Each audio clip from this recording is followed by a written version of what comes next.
What's going on, y'all? Title of this YouTube video is called Respect and Courtesy. Respect and courtesy. And a little bit about me, my military career, my family's career. Respect and courtesy. Where do I start?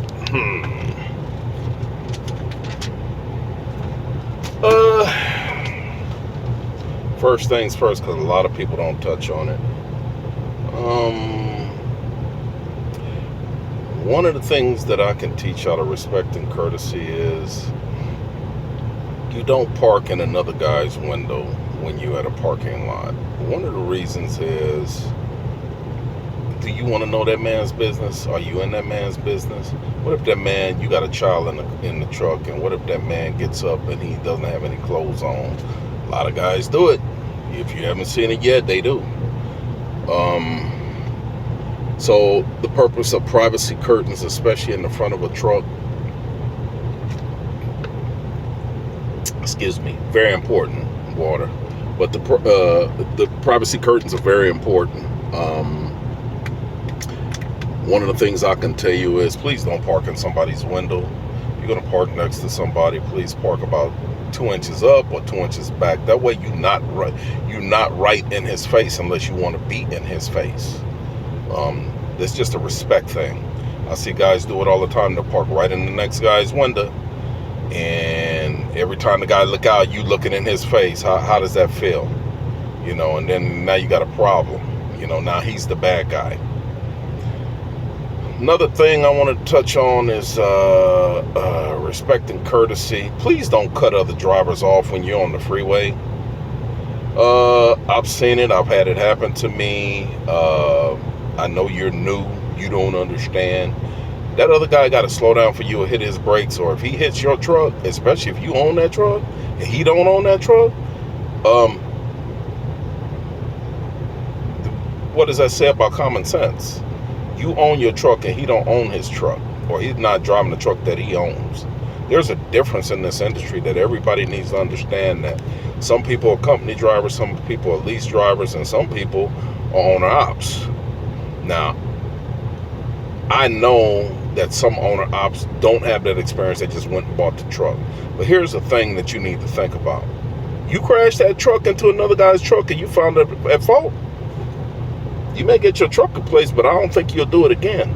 Because guess who's going to continue driving down the highway, and guess who's not? You, as an owner-operator. So, as soon as you take your little owner-operator truck and put it in the way, and you hit somebody,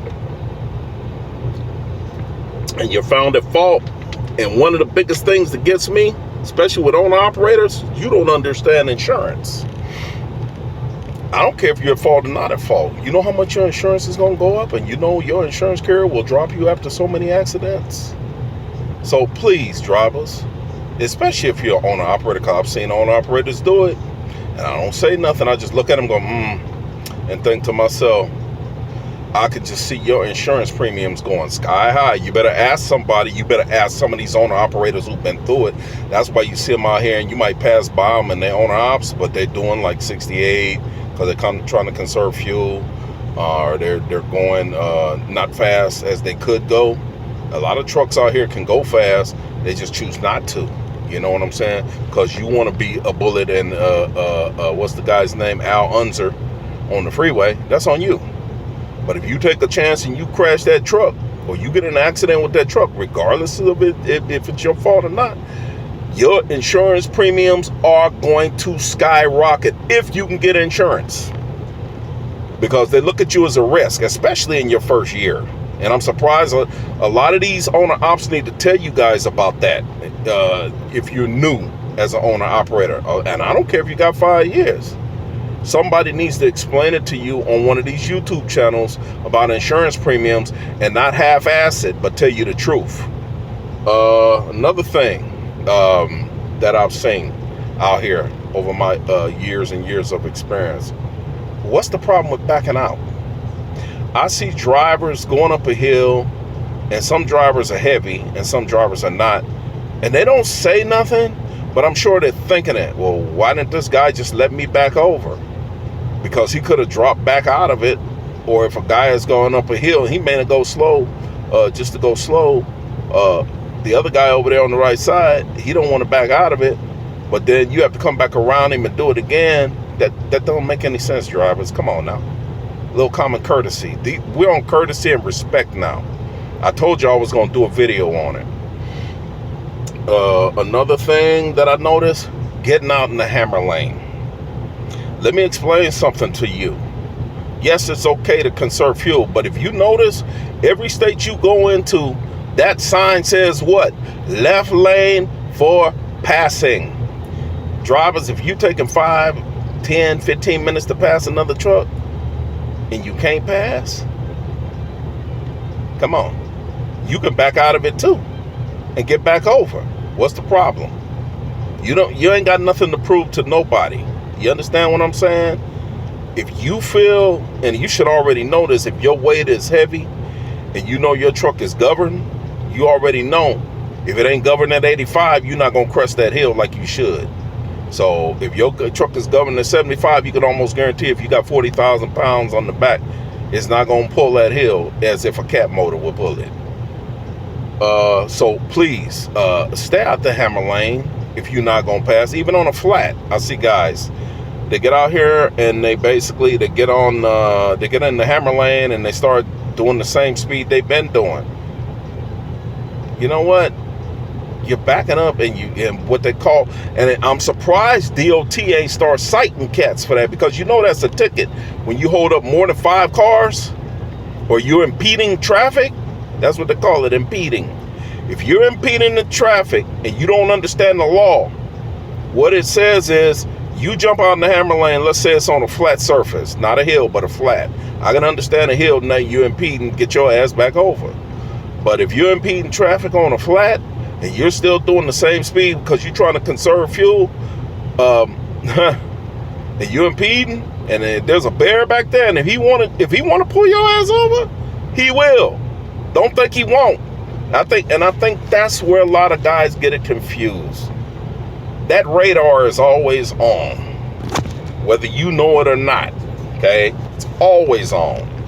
So if you pass a bear or a city kitty, which is a terminology for, and let's get that too.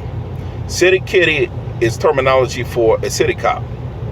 Smokey Bear, y'all already know, state trooper, highway patrol. County Mountie is the sheriff. Okay, if one of these guys is out there and they just don't want to stop you because you're going about 5 over, you're good. But if you're going 10, 15, watch out, cat, because that's they can get you for that. They're looking for the bigger fish.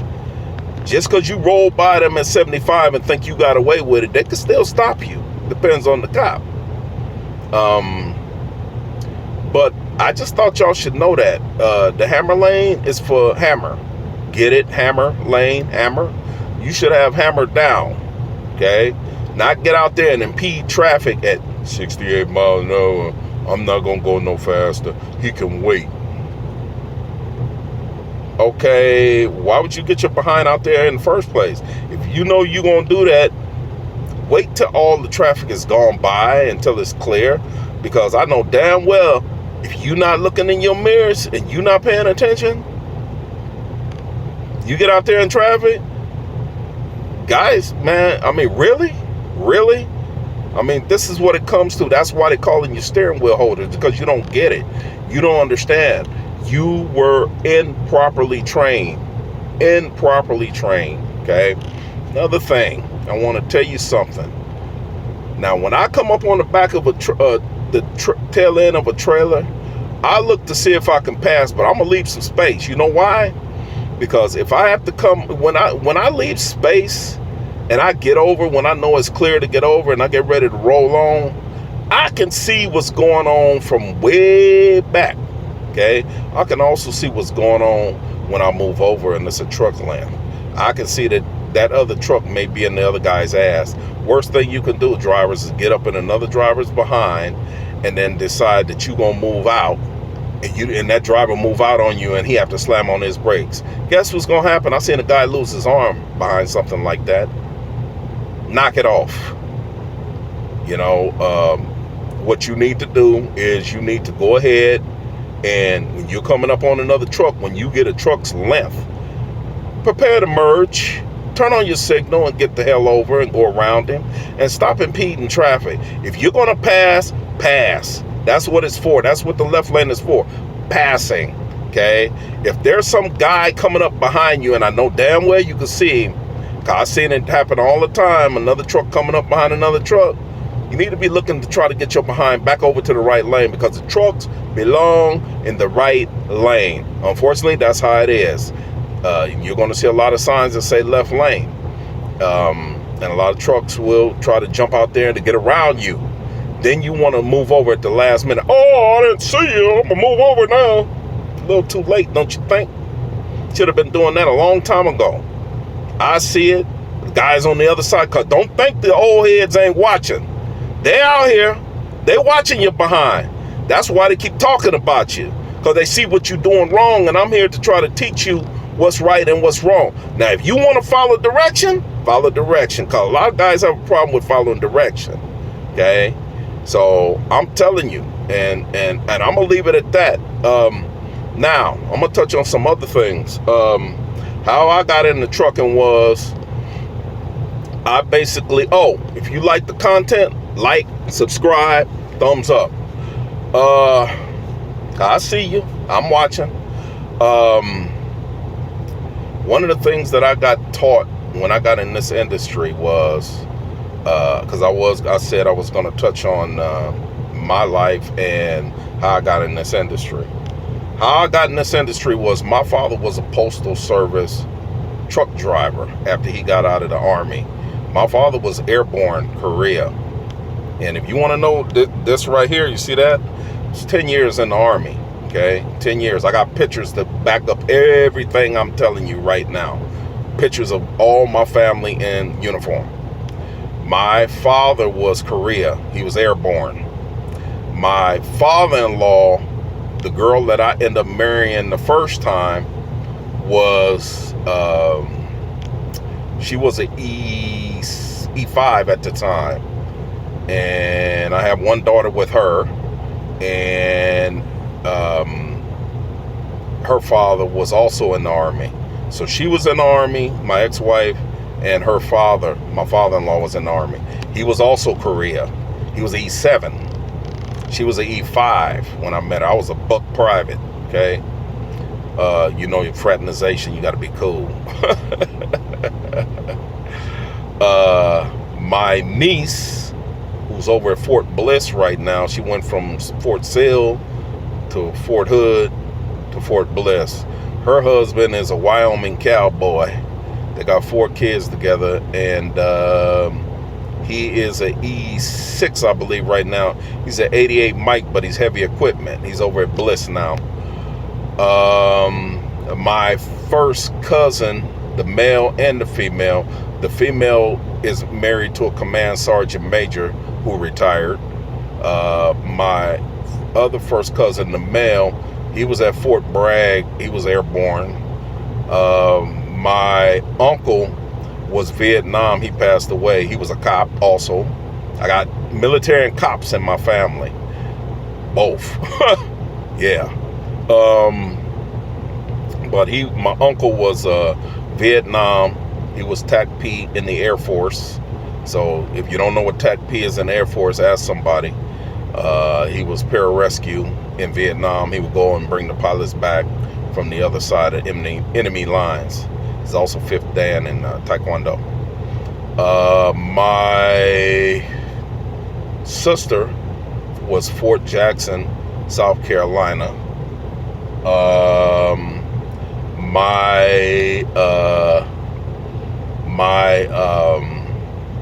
I was Fort Dix, Fort Lee, and I was 40th Infantry Division. Quartermaster, a lot of people will come on here and they go, "Oh, you're quartermaster, so you were in the office." Nah, dude. When you're enlisted like that, even if you're NCO, certain quartermasters have to be on the front lines. because basically, even I was out in the field eating MREs like everybody else, having to deal with op force and all that. We were op force. I was op force. I'll tell you about that one after I get through. I told you about my sister. She was a cook. She was at Fort Jackson, South Carolina. My stepson, he's at Hood in Killeen. He's first of the third Cav. Let's see, who else? Yeah, so pretty much. Oh, and there was another cousin of mine who's on the opposite side, my father's side. Those cousins that I mentioned in the beginning were on my mother's side. Then we're talking about on my father's side was one, and there's a cop on that side. So pretty much, like I said, I got cops and military in my family. What else? The op force. So yeah, they had us as op force out in the field, and that was fun, especially when you have to look at the cat lights in pitch black, and all you hear is tracked vehicles, and you have MPs in the front directing traffic, so it's pitch black. So you got to keep an eye on them cat lights. If you don't, boy, you get lost. But yeah, op force. Our job with op force was to lay an ace of spade on the commanding officer's tent in this infantry division. So needless to say, basically we went in as op force and op 4, call it op force, but it's op 4. And this happened at Irwin in California, and basically we went in and they flew us out in a Chinook. But we went in and we caused a bunch of chaos, and they didn't know where to look, and laid the ace of spades on the commanding officer's cot. Needless to say, he was not happy about that, because we were able to get that close, and then we flew out on the CH-47. And those things, man, when they take off, it's all dirt until you get up in there, and then the air sucks it all out. And feel sorry for the cargo guys, because they're constantly getting electrocuted in that thing. Not real bad, but they have to hook up to a cargo net to pull the cargo. They're getting shocked. My days was the days of the Hueys, and then the Blackhawks came, and then the Cobras, and then the Apaches came.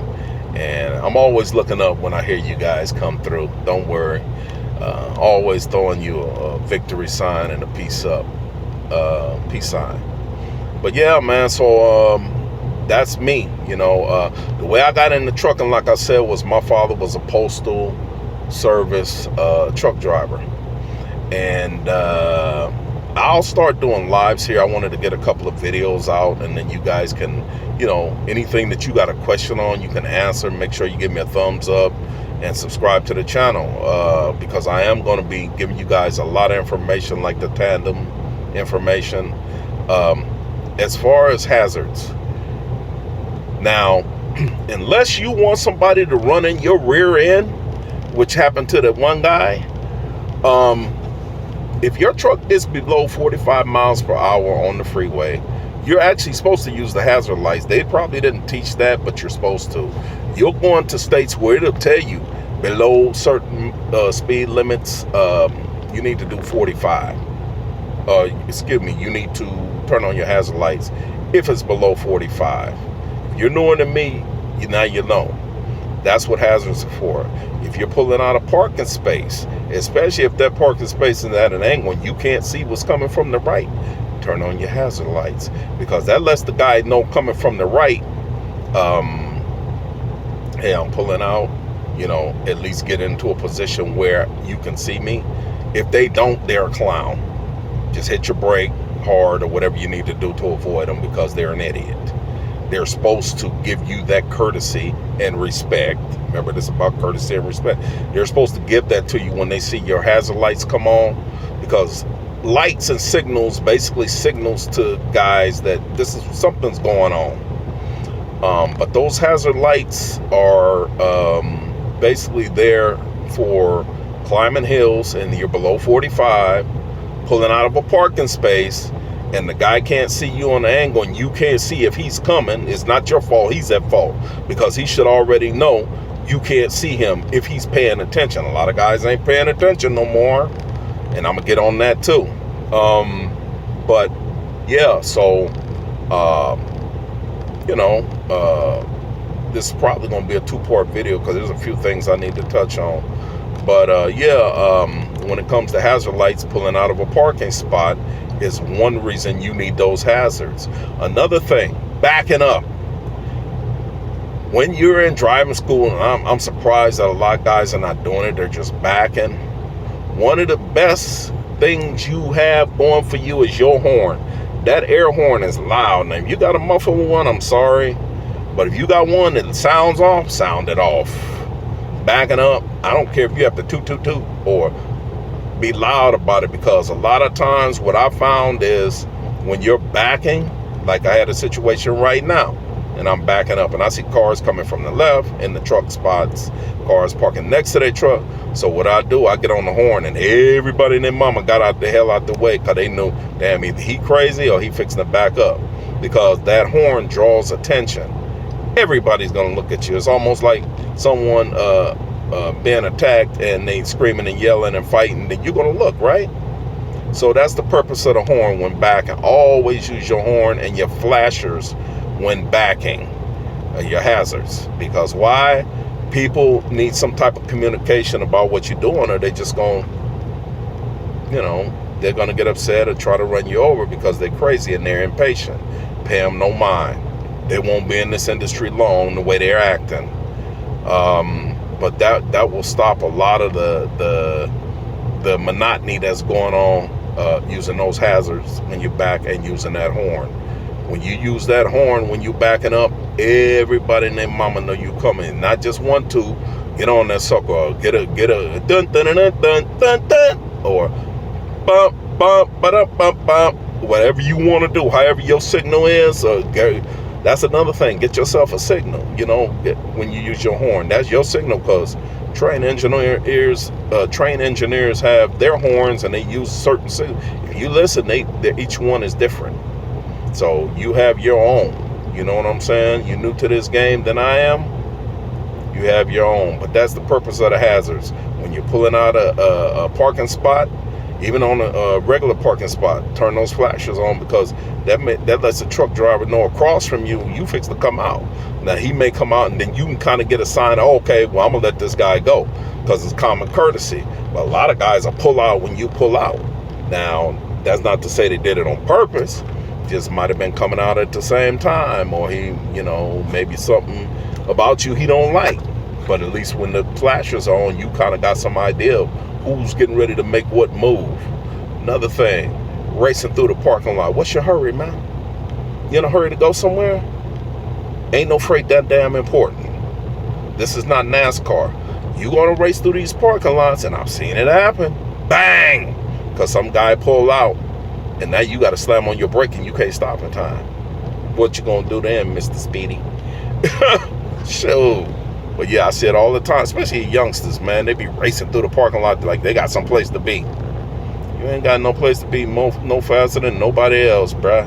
Slow your behind down. You ain't going nowhere. You gonna get there. Whatever time it is you gonna get there, you gonna get there. And you gonna get there with a ticket. That's up to you. Or an accident where you got to fill out a report. What else can I use? What else can I touch on? I'm gonna get with you guys. I may not be able to show you on, say, a video how to back. One of the things about backing, how I learned to back. Hold on. How I learned to back. Basically, like I'm in a parking lot right now where I might have 2, 3, 4 spaces around me. That's the time you want to practice backing. Why? Because when it comes down to it, you don't have any obstructions, or you can practice without having to deal with other trucks and being in the way or whatever. Gives you time to practice. You always want to go to a truck stop during the day when everybody's out rolling because they got someplace to be. So that's when you want to practice the backing. I'd say as a trainer, after you're about your 15th back, you should start kind of getting some kind of idea. But after your 30th or 40th back, you should have it down pat. But that's what it is with backing. What I'm going to show you on this channel is the different styles of docks. You have docks where you have to put the tires on the line to match up with the dock. Some docks you have to put it directly in the middle to line up with that plate. My thing is I always get out and check. Okay, as an experienced driver, I know if I'm matching up with those stop bumpers that are on the dock, I know I pretty much got it, but I walk back there anyway just to make sure, because some of these guys, the way they painted them lines, some of them lines are crooked, they're not straight, and some don't even have lines, so you have to try to figure it out. That's what I meant by being observant. But I'm gonna do a second video on this. I don't want to be too long-winded, and I'm gonna come back with another video for y'all. All right, this is old school. If you like the content, get back with me, and I'm gonna do another video here because I got more stuff that I need to talk about. I was just able to get somewhere where I can kind of take a chill pill and relax and get back with you guys. All right, I'm gonna do another video right after this one. So this is a 2-part video, and I'm gonna come back with some more stuff for you. All right, and if you like the content, give me a thumbs up, subscribe. It's old school checking out. See you on the next vid.